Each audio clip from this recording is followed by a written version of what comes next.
Bonjour à nouveau à toutes et à tous. Si vous nous rejoignez à présent, nous voici donc de retour en direct avec le pape François depuis Naples, plus exactement à présent depuis la cathédrale, le Duomo.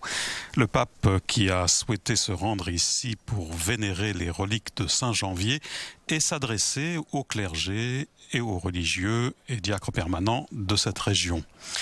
Si vous n'avez pas suivi avec nous les précédents rendez-vous de cette journée du Saint-Père en Campanie, eh bien, rappelons que le pape, après avoir atterri en hélicoptère ce matin non loin du sanctuaire marial de Pompéi, Notre-Dame du Saint-Rosaire, le pape a d'abord pris un bref temps de prière dans la basilique de Notre-Dame du Rosaire, avant de gagner Naples, un des quartiers nord de la ville marqué par la délinquance et la difficulté de vie à travers le chômage. Le Saint-Père s'est ensuite rendu sur la place du plébiscite au cœur de la ville pour présider la célébration eucharistique.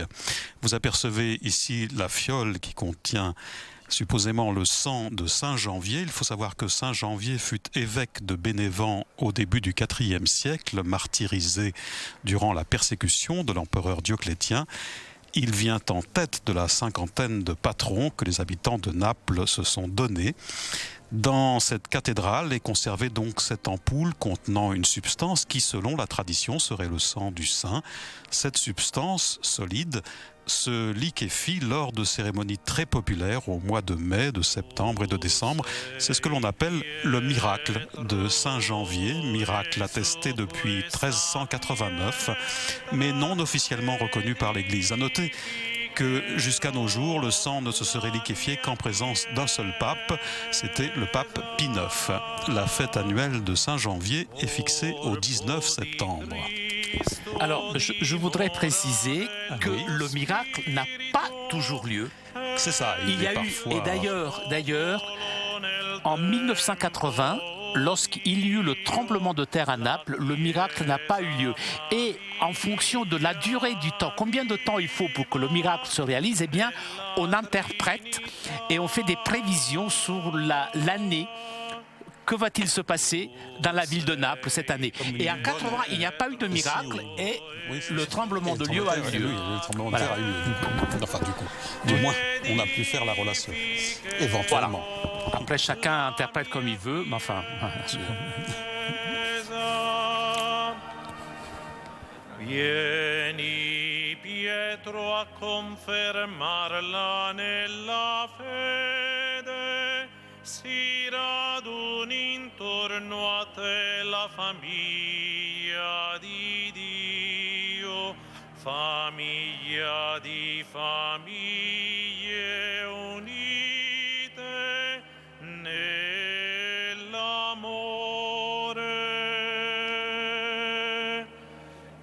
Tu sei Pietro e su questa pietra edificherò la mia chiesa. Et c'est à nouveau le chant « Tu es Pierre, et sur cette pierre je bâtirai mon église » que le Saint-Père est accueilli en cette cathédrale, le Duomo, la cathédrale de Naples, cathédrale Notre-Dame de l'Assomption.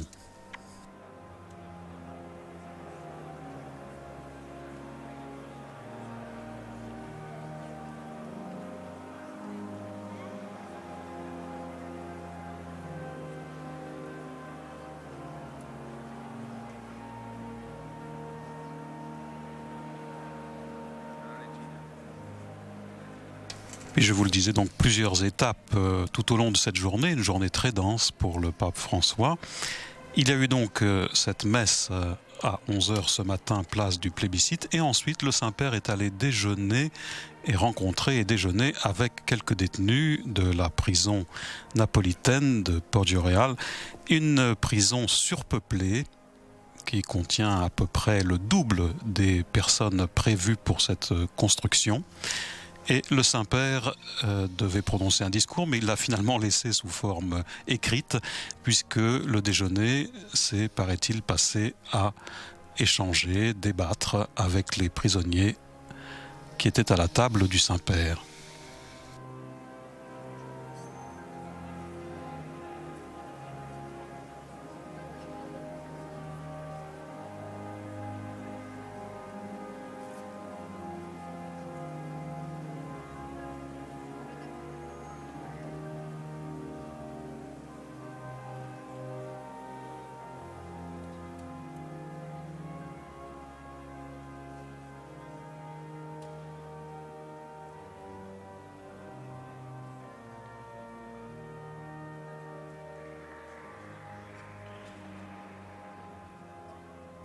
Au cours de son homélie, ce matin, lors de l'Eucharistie, place du plébiscite, le pape François a exhorté les habitants de Naples à réagir avec fermeté aux organisations mafieuses et a appelé les criminels à revenir à une vie honnête.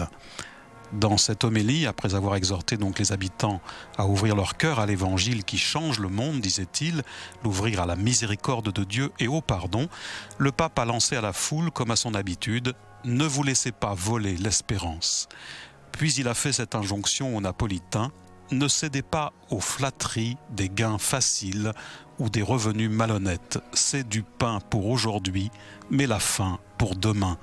Réagissez avec fermeté aux organisations qui exploitent et corrompent les jeunes, les pauvres et les faibles, avec le commerce cynique de la drogue et d'autres crimes. »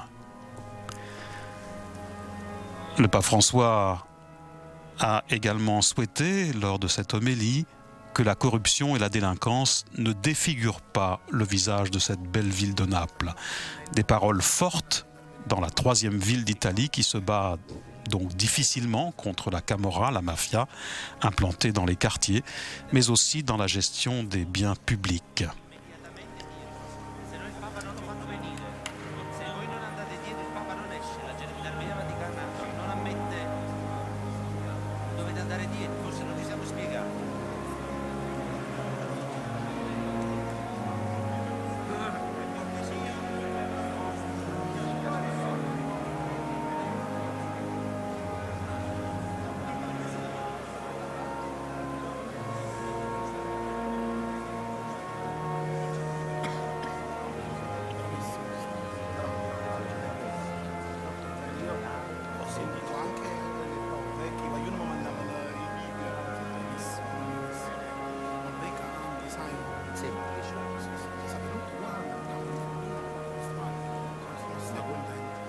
Et puis, comme il l'avait fait à plusieurs reprises déjà depuis le début de son pontificat, le Saint-Père, que ce soit place Saint-Pierre ou dans différentes régions visitées dans la péninsule italienne, le Saint-Père a directement lancé, au cours de cette homélie, un appel au monde de la mafia qui gangrène la ville de Naples donc, et la région de Campanie.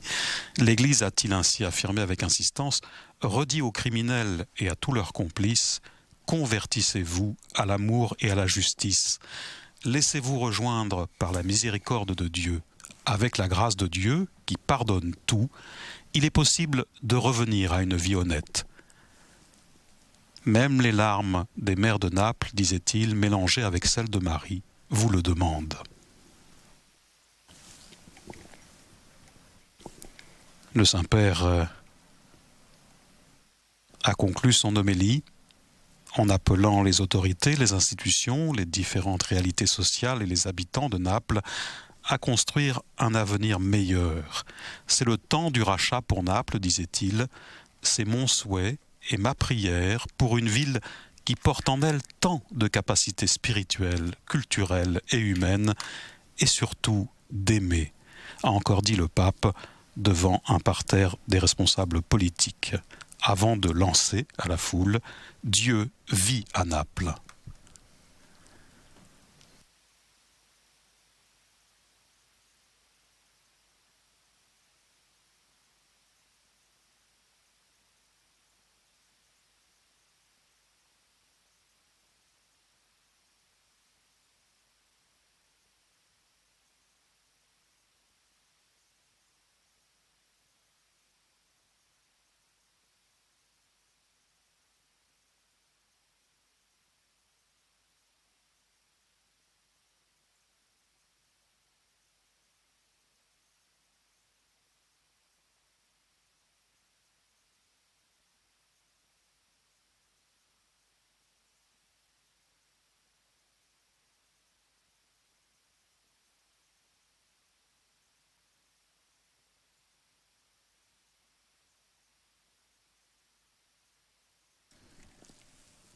Il faut savoir que la cathédrale de Naples a été bâtie entre la fin du XIIIe et le début du XIVe siècle, et donc, je vous le disais, dédiée à Notre-Dame de l'Assomption, mais évidemment, célèbre surtout pour les reliques de Saint Janvier, saint patron de la ville. L'archidiocèse de Naples est une église particulière de l'Église catholique en Italie. Son siège est cette cathédrale, Notre-Dame de l'Assomption.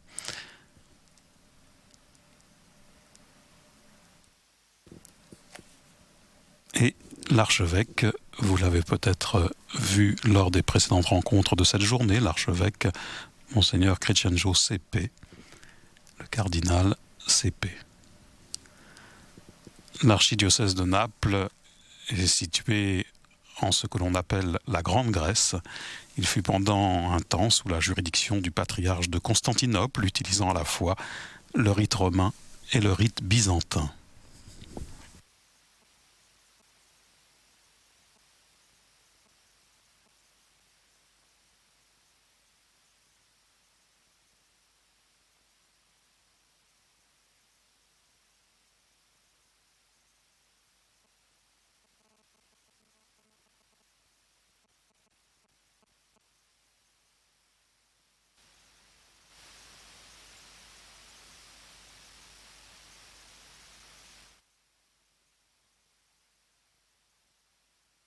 Et puisque nous profitons de ces images de l'intérieur de la cathédrale, sachez que cet intérieur est de structure gothique, avec 3 nefs soutenues par 16 piliers. La cathédrale compte de nombreuses chapelles, dont beaucoup ont encore leur aspect gothique d'origine. L'abside du XVIIIe siècle et la cathèdre de l'évêque en marbre. Et enfin, présence des tombes de plusieurs personnages illustres, dont saint Aspreno, premier évêque de la ville.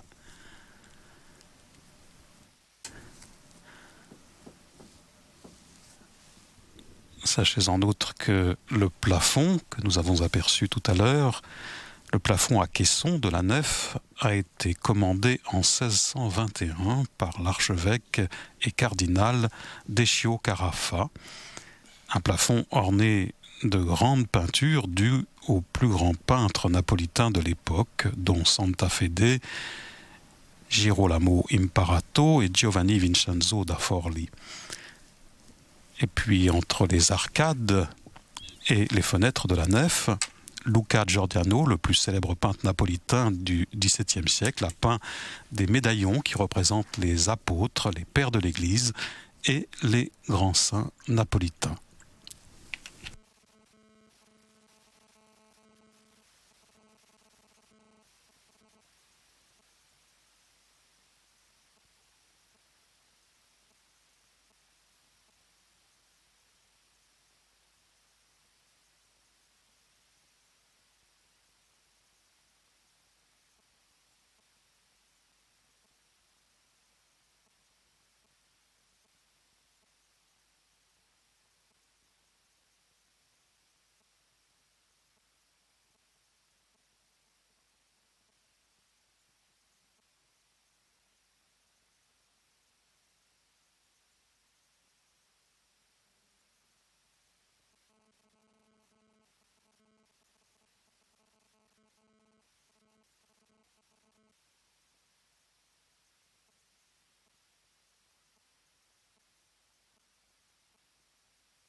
Et vous voyez ici, naturellement, la statue qui représente Saint Janvier.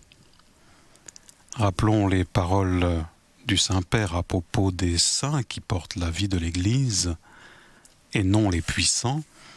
Lors de la messe célébrée en la chapelle de la maison Sainte-Marthe au Vatican, le Saint-Père rappelait que Dieu a construit au fil du temps l'histoire de sa relation avec les hommes, avec les prophètes, puis avec les saints, disait le pape. Pourtant, en dépit de leurs enseignements et de leurs actions, l'histoire du salut a été accidentée, marquée par de nombreuses hypocrisies et infidélités. Dieu a tout donné, soulignait le pape, mais en retour, il n'a reçu que de mauvaises choses. La fidélité, disait le Saint-Père, a disparu. Vous n'êtes pas un peuple fidèle, voilà l'histoire de Dieu. Il semble que Dieu pleurait. Je t'ai tant aimé, j'ai tant donné, et toi? Même Jésus a pleuré en regardant Jérusalem, disait le pape, parce qu'il y avait dans le cœur de Jésus toute cette histoire où la fidélité avait disparu.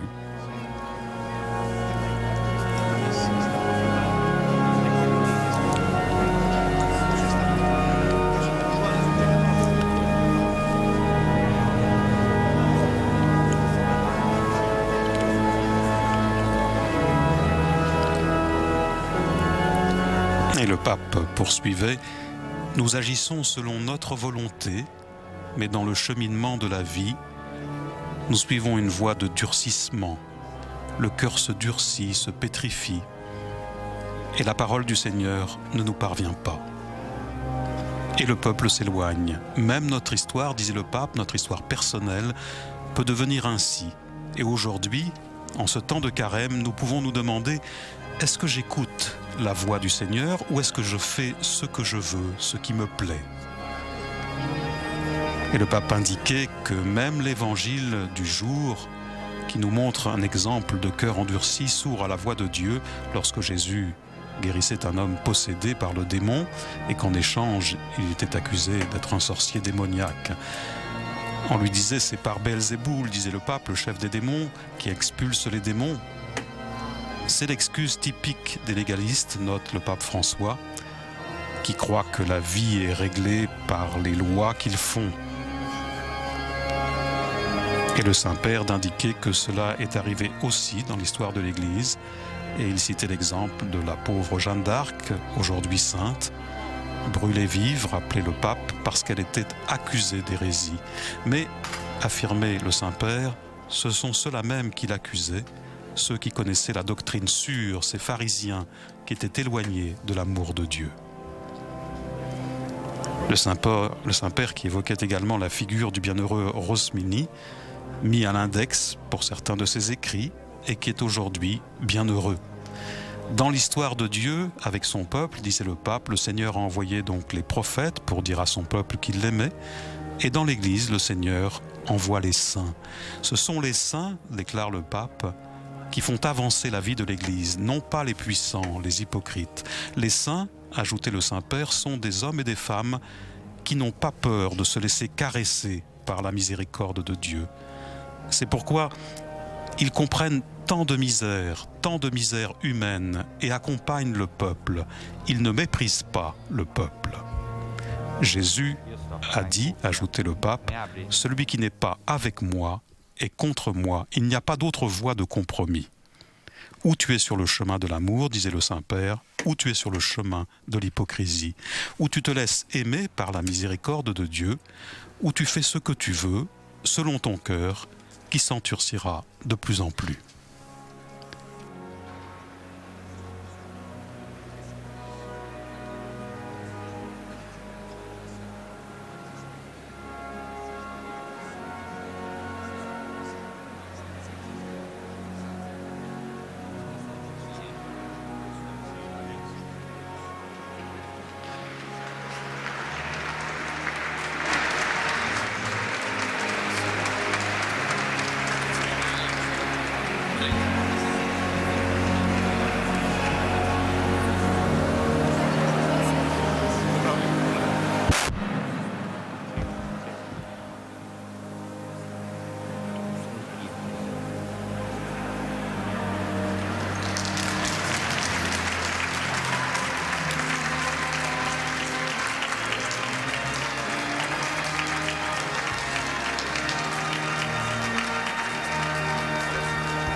Cristo, dimora dello Spirito, e il tuo popolo nel tempo, o Dio, la Chiesa famiglia unita nella Trinità.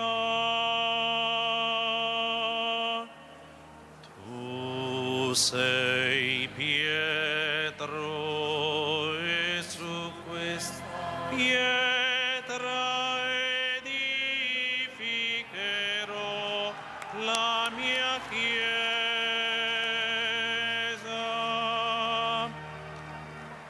Vieni, Pietro, a confermarla nella fede. Si raduni intorno a te la famiglia di Dio, famiglia di famiglie unite nell'amore. Tu sei Pietro, e su sta pietra edificherò la mia Chiesa.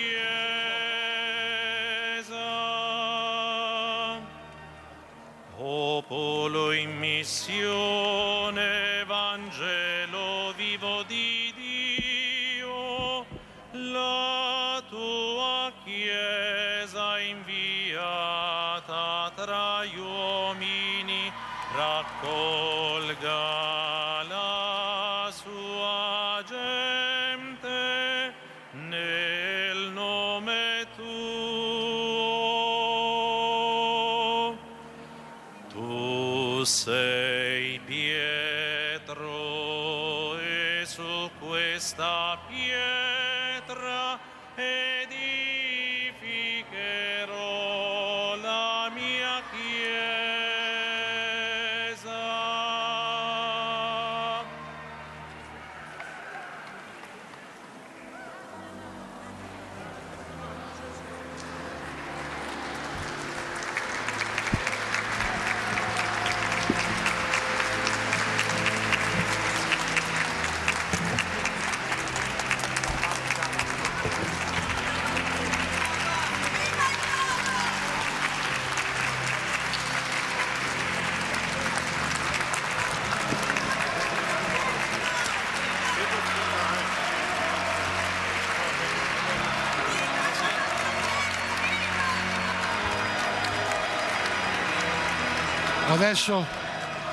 Adesso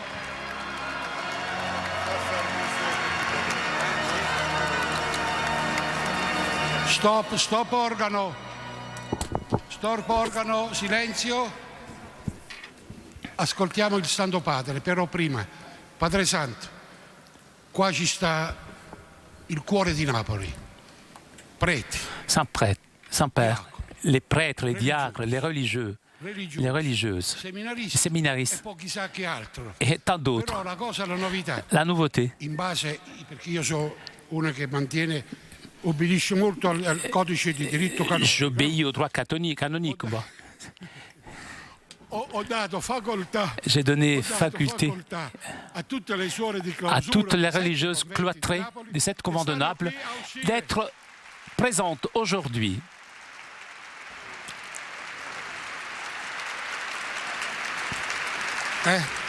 Eccole. Queste sono tutte di Allez, on se calme, on se calme. Elle parle napolitain. Alors, qu'est-ce que vous faites là? Ma come ho fatto? Sorelle, dopo. Ma... Allez, on avait dit après. Guarda. Sorelle, dopo. Ma... E queste sono i clausure. Alors, tu t'imagines, elles sont des religieuses cloîtrées. Alors, celles qui ne sont pas cloîtrées, elles font quoi alors? E che le sono mangiano una domanda. Ils vont le bouffer tout cru, le pape. Sorelle, Sorelle, dimmi che fa. On doit travailler alors. Mannaggia che è sempre su. C'est toujours la même. Allora adesso, Padre Santo, Il parle napolitain, là, le cardinal. per il clero diocesano, come si chiama? Regolare. Voici le clergé régulier. Dei religiosi. Religieux. Brevissimo, 4 righe. Alors, in più, quelques mots, poi pas, lasciamo al Papa pas un dire. mot de plus. Allez, je te laisse avec le pape.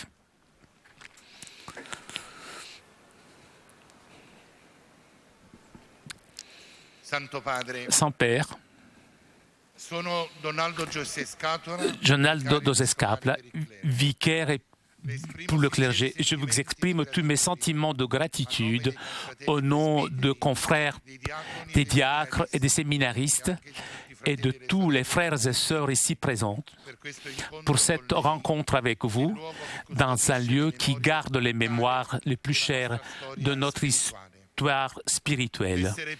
Être prêtre, c'est beau. L'être ici à Naples, terre de sang et lieu de défis est difficile, c'est encore plus beau ici à Naples. En effet, devant aucun de nos prêtres ne montre faiblesse. Et il y a une implication pleine. Et nous sommes en phase avec les souffrances de notre peuple. Et ici, on ne vit pas toujours la valeur presbytérale ici vécue. Comment éviter tout cela face à ce défi que cette ville de Naples nous lance?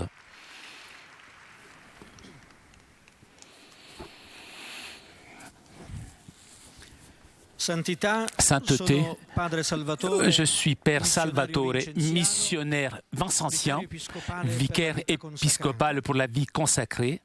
Dans notre expérience de vie consacrée, nous pouvons retrouver beaucoup de lumière et aussi beaucoup d'ombre. Il y a de moins en moins de vocations, vieillissement, la crise financière, rapport autorité-obéissance dans le temps du dialogue. À vous, qui a voulu cette année dédiée à la vie consacrée, je demande quels sont les signes d'espérance qu'il faut privilégier.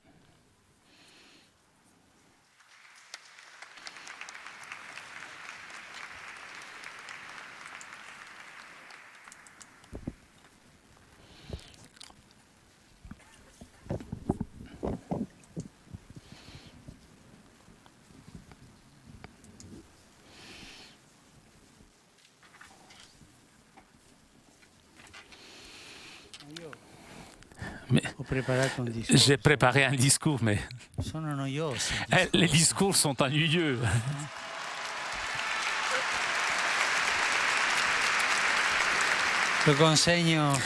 Allez, je le donne au cardinal.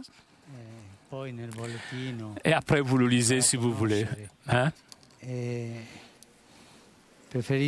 Je préfère répondre comme ça, improviser un petit peu. Me suggère de parler assis. Comme ça, je peux me reposer. Mais une religieuse qui est ici, très ancienne, elle est venue en courant. Il me dit, donnez-moi la bénédiction, articolo mortis. Pourquoi?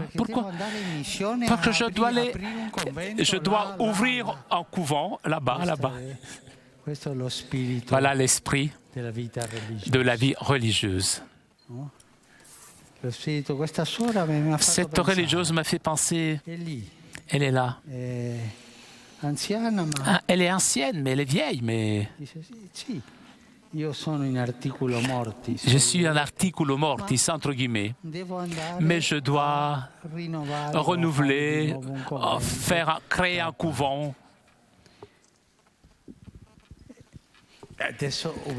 Maintenant j'obéis, allez, je m'assois.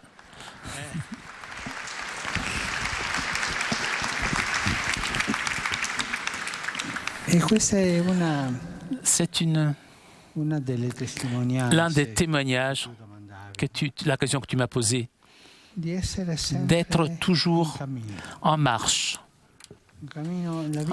La vie consacrée est suivre Jésus. La vie, je me dis consacrée en général, même pour les prêtres, suivre Jésus. Avec l'envie de travailler pour le Seigneur. Une fois, avec ce qu'a dit la religieuse, on m'a dit un prêtre assez âgé. Pour nous, il m'a dit, il n'y a pas de retraite. Et lorsque nous allons dans une maison de repos, eh bien nous continuons de travailler par la prière, avec les petites choses que nous pouvons faire, mais avec le même enthousiasme. Suivre Jésus. Le témoignage de marcher sur le chemin de Jésus. Mais pour cela, le centre de la vie doit être Jésus. Si le centre de la vie et j'exagère peut-être, dans d'autres parties cela arrive, à Naples sûrement pas, mais cela arrive que le centre de la vie c'est peut-être que j'en veux à l'évêque, ou que j'en veux au curé, ou avec un prêtre, toute ma vie avec cette lutte. Mais cela est... C'est perdre la vie. Laisser une famille, ne pas avoir d'enfants, quitter l'amour conjugal qui est si beau, pour se disputer avec l'évêque, avec les fidèles, avec les prêtres. C'est pas un témoignage, ça. Le témoignage est Jésus est le centre est Jésus. Et lorsque le centre est Jésus, il y a des difficultés. Il y en a partout, parce que dans un couvent, peut-être je n'aime pas tellement ma mère supérieure, mais si mon centre est la supérieure que j'aime pas, le témoignage n'est pas bon. Si mon centre est Jésus, je prie pour cette supérieure que je n'aime pas, je la tolère et je fais tout mon possible pour que les autres supérieurs connaissent la situation. Mais personne ne peut enlever ma joie, la joie de suivre Jésus. Le centre est Jésus. Il y a des séminaristes ici. Je vous dis quelque chose. Si vous n'avez pas Jésus au centre de votre vie, attendez avant d'être ordonné. Si vous n'êtes pas sûr que Jésus est le centre de votre vie, attendez encore un petit peu plus de temps. Et attendez d'être sûr. Ou alors vous commencerez un chemin que vous ne savez pas comment ça pourra se terminer. Voilà le premier témoignage. Donc Jésus est au centre. Pas les bavardages, l'ambition, avoir ce poste ou un autre poste prestigieux, ni l'argent. J'en parlerai après de l'argent. Non, Jésus. Jésus. Comment puis-je être sûr d'être toujours avec Jésus? C'est la mère qui porte Jésus, un prêtre, un religieux, une religieuse, qui n'aime pas la Vierge Marie, qui ne prie pas la Vierge Marie, et même qui ne prie pas le chapelet. Mais il y en a qui ne savent pas le faire, mais qui ne prient pas la Vierge Marie, qui ne cherchent pas la Vierge Marie. S'il ne veut pas la mère ne lui donnera pas son fils. Le centre est la Vierge Marie.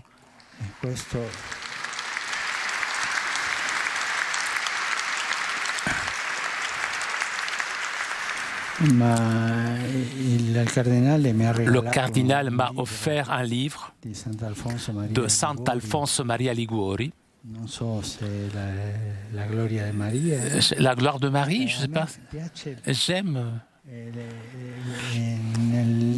Dans le livre de Saint Antoine, de Sant'Alfonso Maria Liguori, j'aime lire les histoires qui sont derrière chaque chapitre, ces histoires de la Vierge Marie, comme la Madone nous conduit à Jésus. C'est une mère. C'est le centre, l'être, le centre de la Vierge Marie, donc c'est d'être la mère de Jésus. Et le père qui fait ces mosaïques, ce travail artistique m'a offert une icône de la Vierge Marie avec Jésus devant. Jésus, les mains de la Vierge sont comme ça. Jésus est ici, descend. La main et prend avec la main le manteau de la Vierge pour ne pas tomber. C'est elle qui a fait descendre Jésus. C'est elle qui nous donne Jésus. Témoigner Jésus, suivre Jésus, une belle aide, donc une aide importante, c'est la mère. C'est elle qui nous donne Jésus. C'est l'un des témoignages. Un autre témoignage, l'esprit de pauvreté. Même pour les prêtres qui n'ont pas de vœu de pauvreté. Lorsque dans l'Église rentre l'esprit des affaires, aussi bien chez les prêtres que chez les religieux, c'est laid tout ça. Je me souviens, une grande religieuse, elle était douée, elle était bien, et était économiste. Elle faisait bien son travail. Mais son cœur était très attaché à l'argent. Elle sélectionnait les gens. Inconsciemment, elle aimait tellement l'argent. Et donc, elle sélectionnait les gens selon l'argent que ces gens possédaient. Alors, je l'aime celui-là parce qu'il a beaucoup d'argent, elle disait. Elle a fait des constructions importantes. Mais on voyait qu'elle aimait l'argent. La dernière humiliation qu'a eue cette femme était une humiliation publique. Elle avait 70 ans plus ou moins. Elle était dans un salon de professeurs, avec des professeurs. Elle était en train de boire un café avec ses professeurs. Elle a eu une syncope, elle est tombée. On l'a giflée pour la faire revenir. Et rien à faire. Et un professeur a dit cela. Mais sous son nez un billet de 100 pesos. Et on va voir comment elle réagit. La pauvre. Elle était déjà décédée. Mais c'était le dernier mot qu'on lui a adressée lorsqu'on ne savait pas si elle était morte. C'était un mauvais témoignage. Les consacrés, que ce soit prêtres, soit sœurs religieuses, qui aiment l'argent, non. L'esprit de pauvreté, ce n'est pas l'esprit de misère. Pour un prêtre qui n'a pas le vœu de pauvreté, peut faire des économies, enfin, d'une façon honnête, même raisonnable. Mais lorsqu'il a cette avidité, et lorsqu'il rentre dans le monde des affaires, combien de scandales de l'Église et combien de manque de liberté à cause de l'argent. Cette personne, je veux dire mes vérités. Je ne peux pas lui dire mes vérités parce que c'est quelqu'un qui donne beaucoup d'argent. Et je n'ai pas la liberté de dire ce que je pense parce que j'aime l'argent qu'il me donne. Alors, est-ce que vous avez compris cela? C'est important. La pauvreté, l'esprit de pauvreté. La première de béatitude, heureux les pauvres d'esprit. Comme j'ai dit, un prêtre peut faire des économies, mais pas le cœur pour l'argent. Et que tout cela soit fait de façon raisonnable. On fait des différences entre les personnes lorsqu'il y a l'argent. Pour cela, je vous demande, à vous tous,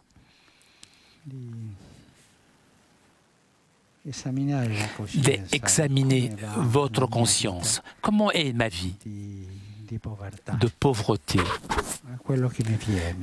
C'est que même dans les petites choses, que je sois religieux ou non, voilà le deuxième témoignage. Troisième témoignage, je parle en général. Je parle pour tout le monde, religieux, les consacrés, les prêtres. C'est la miséricorde.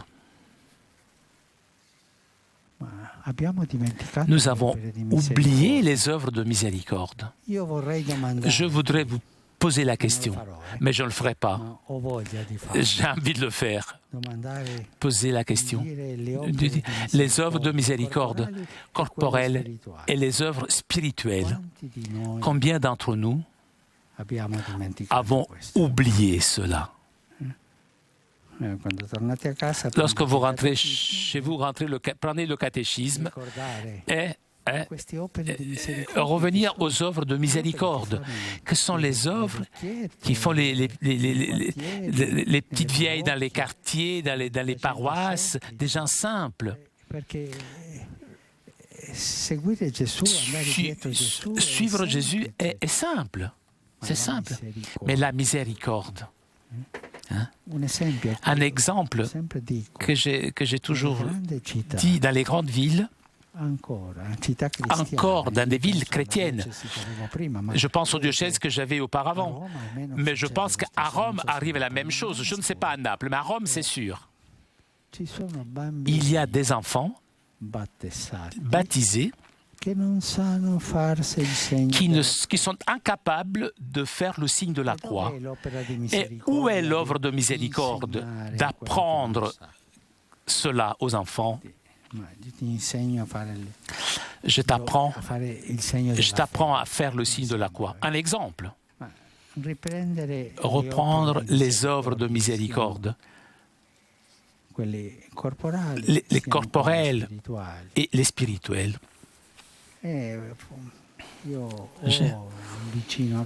J'ai quelqu'un près de chez moi, une personne qui est malade. Je voudrais aller lui rendre visite, mais je n'ai pas suffisamment de temps. Parce que je voudrais y aller, mais je préfère regarder un feuilleton à la télé. Et au lieu de me rendre chez cette personne malade, je regarde le feuilleton à la télé. Je reviens à l'esprit de pauvreté. Dans le diocèse que j'avais auparavant, il y avait un collège de religieuses, un bon collège. Elles travaillaient beaucoup, des sœurs vraiment bien. Mais la maison où elles habitaient, dans le collège, il y avait une partie des appartements, donc des religieuses. Les maisons où elles habitaient c'était un peu vieille, quoi, la maison. Et il fallait faire des travaux. Ils ont fait des bons travaux, mais c'était trop beau. C'était presque luxueux, cette maison. Ils ont mis dans chaque chambre un poste de télé.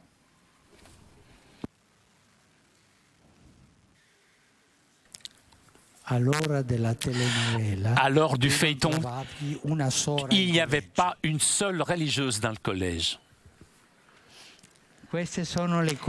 Voilà les choses qui nous amènent à l'esprit du monde. Et donc, il arrive donc l'autre chose dont je voudrais parler en danger, la mondanité. Vivre de façon mondaine. Vivre avec l'esprit du monde que Jésus ne voulait pas. Pensez à la prière sacerdotale de Jésus. Jean 17. Lorsqu'il prie le Père, mais je ne te demande pas de m'enlever du monde, mais de me défendre de l'esprit du monde, de me protéger de l'esprit du monde. Cet esprit du monde va contre le témoignage. L'esprit de prière, on le voit. On le voit. L'homme et la femme consacrés qui prient et ceux qui prient de façon comme ça automatique, mais le cœur n'est pas là. Ce sont des témoignages, les témoignages que des gens peuvent comprendre, regarder. Tu as parlé du manque de vocation, mais le témoignage est l'une des choses qui attire des vocations. Je veux être comme ce prêtre, je veux être comme cette religieuse. Le témoignage de vie, une vie confortable, une vie mondaine, ne nous aide pas. Le vicaire du clergé a souligné le problème le fait que de la fraternité sacerdotale, cela aussi est valable pour la vie consacrée, la vie de communauté dans la vie de consacré ou alors dans le presbytérium, dans le charisme autour de l'évêque, cette fraternité autour de l'évêque. Ce n'est pas facile, aussi bien que dans le couvent, dans la vie consacrée, aussi bien dans le presbytérium, faire avancer la fraternité. Le diable, il est là toujours pour nous jeter en tentation, avec des luttes internes, des antipathies, des sympathies, beaucoup de choses qui ne nous aident pas à créer une véritable fraternité. Si nous donnons un témoignage de division entre nous, quel est pour moi le signe qu'il n'y a pas de fraternité, aussi bien dans le presbytérium que dans la communauté religieuse? Le signe, les bavardages. Et je me permets de dire une expression, le terrorisme du bavardage, puisque celui qui bavarde est un terroriste.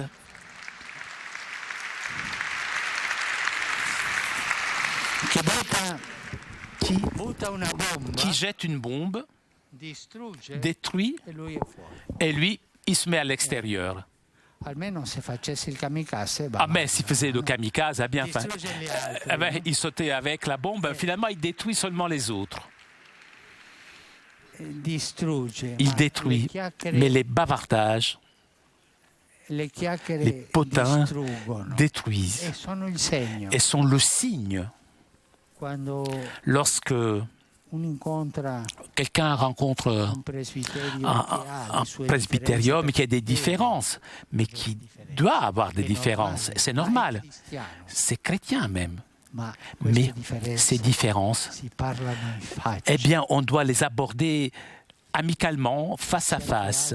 Et si on a le courage, si j'en veux à l'évêque, je peux voir l'évêque et lui dire, vous m'êtes antipathique. Mais franchement, l'évêque a le courage non vendicarsi. de ne pas se venger. Questo è fratellanza. Voilà la fraternité. O quando tu l'hai Ou con lorsque l'altro, tu envoies à quelqu'un d'autre, invece di andare da lui, au lieu d'aller chez lui, vai a un altro. tu en parles avec un autre. Ah, padre, ci sono Et problemi. père, il y a des sia problèmes, nella vita religiosa, aussi bien dans la vie sia nella religieuse que dans la vie du presbytérium. e si devono On parlarsi. doit parler, oui. Ma si devono parlare Mais- soltanto con due persone.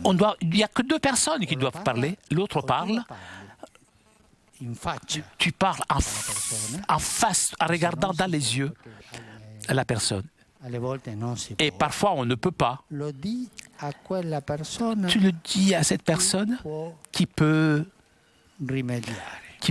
apporter un remède, qui peut essayer de trouver une solution si on ne peut pas parler avec l'autre. Le chiacchiere Les bavardages sono sont terrorismo, le terrorisme de la fraternité diocesana, diocésaine, della fraternità de la fraternité delle sacerdotale comunità religiose. des communautés religieuses.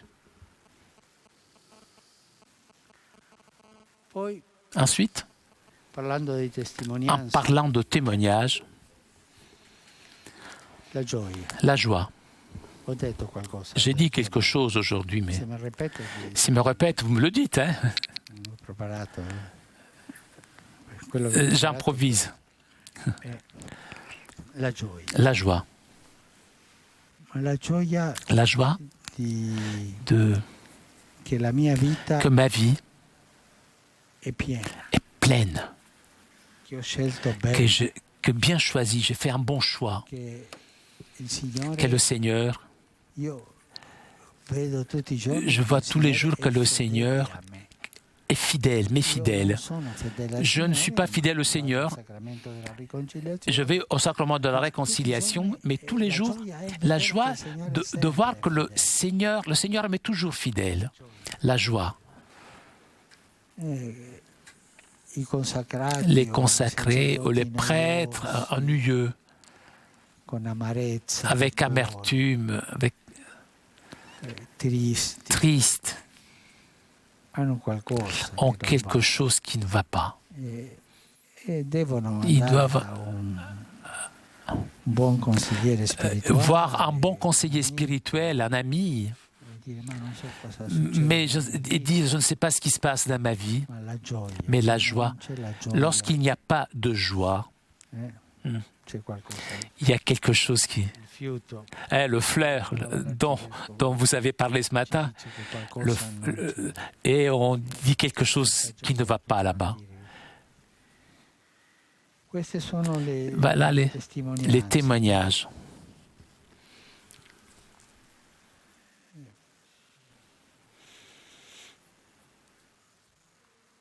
Io vorrei finire Je voudrais terminer con due cose. avec deux choses.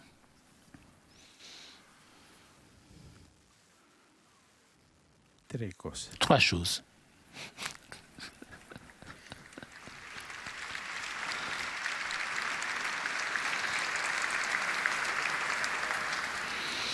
Primo, D'abord, la adorazione. l'adoration. Tu preghi, io prego. Tu pries, on prie, Chiedo, je demande, je remercie, lodo il Signore. je loue le Seigneur. Mais j'adore le Seigneur. Abbiamo perso il Nous avons senso perdu le dell'adorazione. sens de l'adoration. Riprendere Reprendre l'adoration. Secondo, Deuxième, tu non puoi amare tu ne peux pas aimer Gesù Jésus senza amare la sua sposa. sans aimer son épouse. Amore alla L'amour pour l'Église. Ma Mais tanti beaucoup, beaucoup, beaucoup de prêtres abbiamo conosciuto que nous avons che connus amavano la Chiesa, qui aimaient l'Église. sapeva Et on voyait amavano qu'ils aimaient l'Église. l'amore alla L'amour pour l'Église. E terzo, Troisième, e questo è importante, et ça c'est important, zelo apostolico. le zèle apostolique, la missionnariété. L'amour pour l'Église Ti porta a te conduit farla conoscere, à la a faire uscire connaître, à da te sortir de stesso, toi-même, per andare fuori pour- a predicare pour prêcher la révélation la révélation de Jésus, ti mais aussi spinge de a pousser uscire da à te stesso, sortir de toi-même all'altra trascendenza. et d'aller à l'autre transcendance, à l'adoration, La la missionnariété. Et cela, je pense que l'Église on doit convertirsi più. se convertir davantage, puisque La Chiesa l'Église non è una n'est pas ONG. une organisation non gouvernementale, c'est l'épouse du Christ qui a le trésor le plus grand, Gesù. Jésus. E la sua missione, Et sa mission, il suo motivo di sa raison esistere è d'existence, c'est justement cela. Évangéliser, c'est-à-dire porter Jésus. adorazione, L'adoration, amore alla amour Chiesa pour l'Église e missionario. et missionnariété sont les choses les choses dont je voulais vous parler.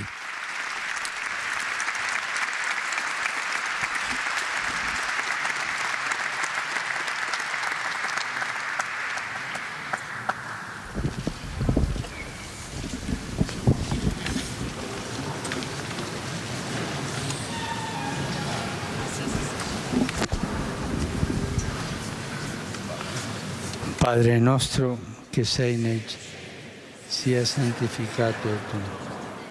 Vieni il tuo regno, sia fatto il tuo volere.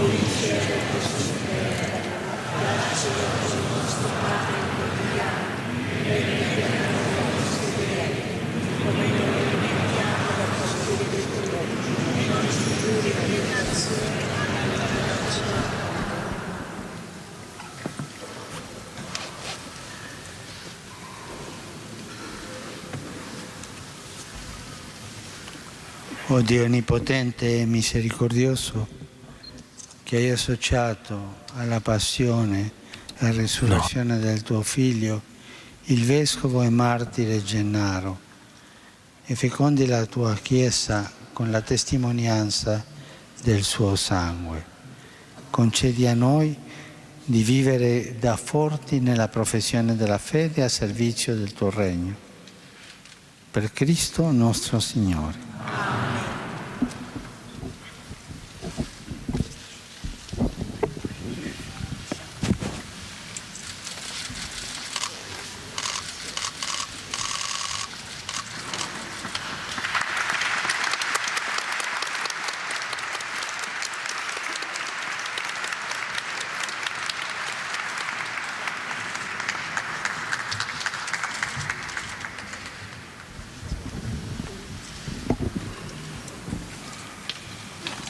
Sia benedetto il nome del Signore. Il nostro aiuto nel nome del Signore. Benedica Dio Onnipotente, Padre, Figlio e Spirito Santo.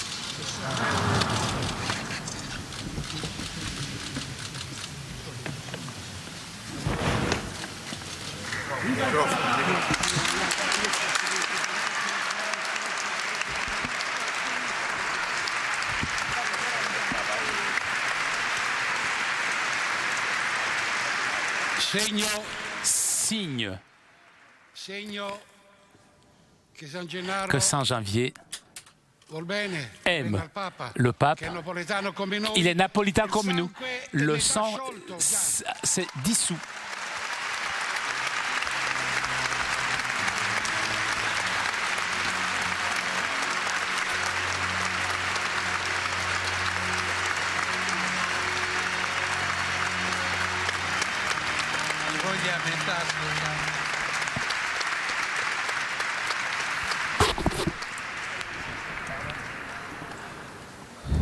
Ma il vescovo ha detto L'évêque a che dit que il sangue le sang, è metà sciolto. c'est liquéfié. Si vede che On il voit que sangue le ci vuole a metà. Alors il s'est dissous, alors pas complètement. Et donc il faut travailler encore plus pour que le sang se liquéfasse vraiment complètement. Merci. E per favore, Et s'il vous plaît, vi prego, je vous prie, non dimenticate n'oubliez di pas pregare de per me. prier pour moi. Grazie. Merci.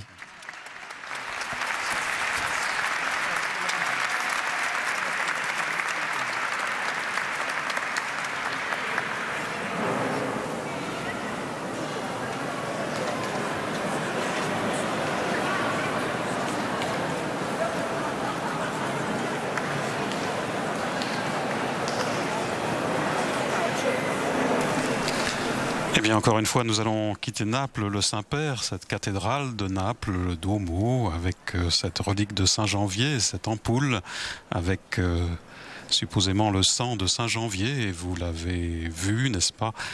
Le cardinal Seppé a annoncé que le sang s'était liquéfié. Alors, voilà, après cette étape ici à la cathédrale, nous retrouverons le Saint-Père aux alentours de 17h, le Saint-Père qui va maintenant gagner la basilique de Gesù Nuovo, un autre haut lieu de la ville de Naples, pour rencontrer cette fois les malades. Et nous le retrouverons aux alentours de 17h pour la dernière étape de ce voyage, de cette visite d'une journée en Campanie, avec cette fois une rencontre des jeunes sur le bord de la mer. Donc vers 17h, merci de votre fidélité, à tout à l'heure.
No, non serve a